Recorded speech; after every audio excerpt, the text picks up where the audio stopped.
Well, I know we are here to celebrate resurrection. There is a problem we tend to gloss over. We don't want to hear that experiencing resurrection has a prerequisite. New life requires death. That's something we would prefer to deny or at best put off. Intellectually, even those of us who are not the sharpest tool in the box know that to live is to die.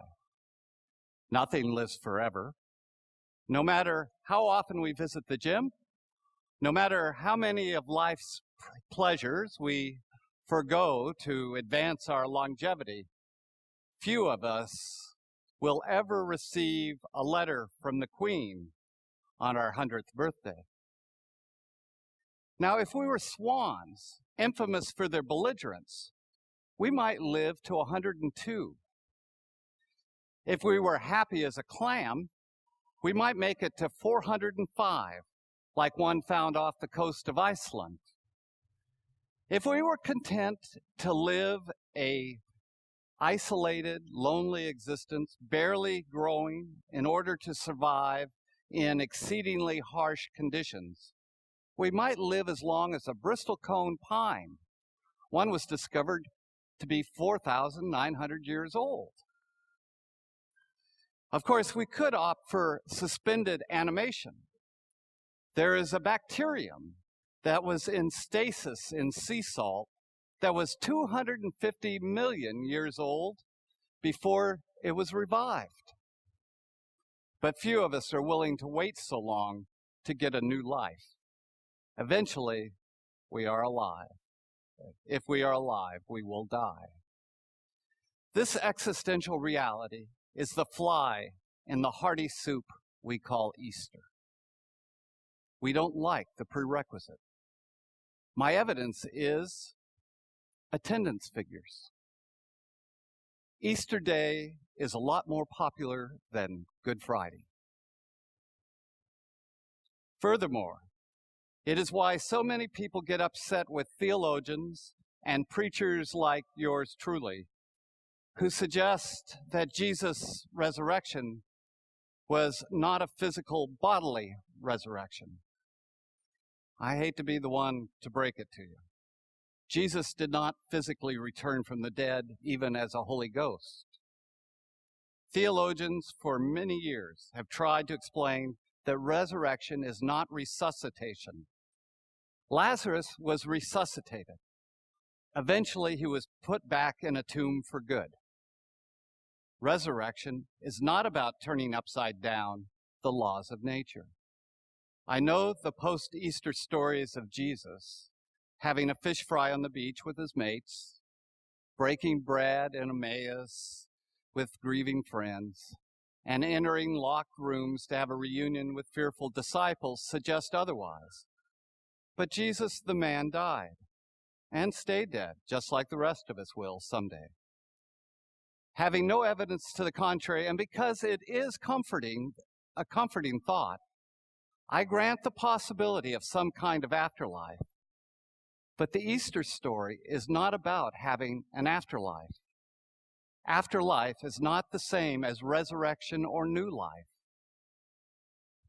Resurrection is about the here and now, not the hereafter.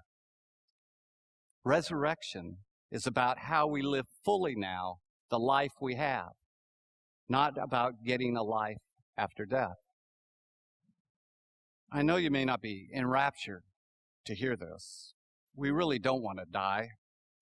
Aging, frankly, is tough enough. So we hang on to the idea that Jesus' resurrection was physical and the equivalent of an afterlife. We hang on to the notion in hopes that we will experience the same. To say otherwise is to accept the reality that the death of the body we have is permanent and unavoidable. Some of you might be wondering, where is the joy in that Easter message?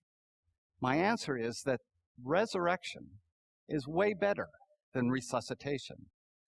Resurrection as an eternal form of physical resuscitation, that idea has to die. if we are going to embrace the joyful reality of resurrection. The longer we hold on to the hope of physical resurrection, the less time we have to begin living a full life of Easter joy. The bottom line is that Easter isn't ultimately about what happened to Jesus, but what is available to us. But first, what exactly happened to Jesus? The truth? We don't really know. Unless we believe the Gospels are the same as newspaper accounts might have been at the time. But even then, we know not to trust everything we read in the papers. What the Gospels do tell us is what happened to those who followed Jesus after his death. The resurrection stories are not historical, but metaphorical accounts that seek to give a sense of the disciples' faith journey after Jesus died. That journey began in disappointment and despair.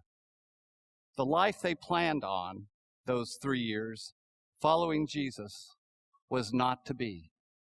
It was over. The powers of oppression and domination had won again, or so it seemed. Their disappointment led to unbelief. This is captured first in the story of Mary Magdalene coming to the tomb to anoint the body. It was an act of unbelief to expect his body to be there. The second act of unbelief was after she told the disciples of what she had not seen, his body. Peter and the others were filled with unbelief. They didn't believe her and came to see for themselves. Later, we have Thomas doubting the others when they said they had seen Jesus. So as the stories unfold, it becomes clear unbelief is not such a bad thing. Joseph Campbell, a student of comparative religions, looked for the transcendent truth undergirding all religions. He noted that they all require letting go of the life we have planned so as to accept the one that is waiting for us. Letting go of the life we have planned so we can accept the one that is waiting for us. Unbelief is about letting go of what we once accepted as true, as real, as possible versus impossible. It is a death experience that requires grieving.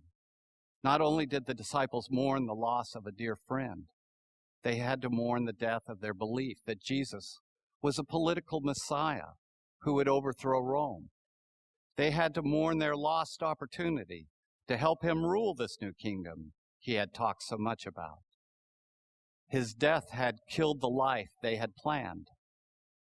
But letting go of those beliefs left them open to new possibilities, new experiences. They discovered when they gathered at the synagogue on the Sabbath and listened to the Hebrew scriptures, so much of what they heard reminded them of their dead master. He seemed to be there, giving new understanding to the ancient and familiar words. But where was he? After a long day working their boats, gathered around the fire for their evening meal, reminiscing about the last 3 years, it was like he was roasting a fish with them, waiting for them to understand. But where was he? In their travels, they remembered how, before walking with Jesus, the sick and the poor and the marginalized were invisible to them. Ever since he died, they have found they can no longer ignore them and walk by. Like it was when he was alive, they have to stop and engage them, offering comfort, healing, acknowledgement. But where is he?